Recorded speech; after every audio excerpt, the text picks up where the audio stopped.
السلام عليكم ورحمة الله وبركاته. كلنتي وعن كسو دواذا شرلاوة ميديا. waxaan jeclaysanay inaan idin soo gudbinno 5 talo oo maalmaha ciida ku anfici doona hadduu alla yiraahdo. 5 dadka waaweyn iyo caruurta kula jooga guriga ama deegaanka aad ku nooshahay yeysan ka dareemin maalinta ciida xanaaq iyo gacan adeeg ee waxaad u muujisaa farxad iyo gacan furnaan.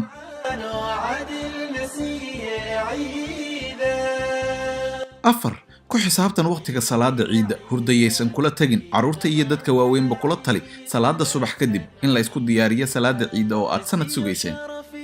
فرحتك عيدة عملك صوبا مسجدك 3 soo booqa waalidiintaada iyo walaalahaaga ka weyn una geey hadiyada ay ku farxaan si ay ku soo booqdaan caruurta ka yar ee kula dhashay ama waalidka aad u tahay.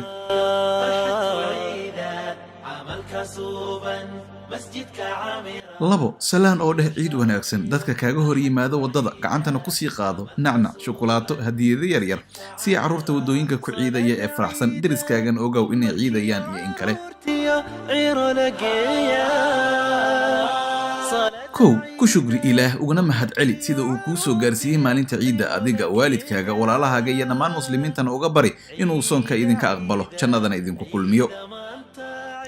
ciid wanaagsan 3 qofood ama 5 qofood ee noloshaada ugu muhiimsan meesha commentiska ciid wanaagsan ka dheh ama jiirada ugu dir ama si share gareys asxaabtaada u gaarto. waa asxaabta Sharlawa Media oo idin leh ciid wanaagsan kullu caam wa antum bil khayr.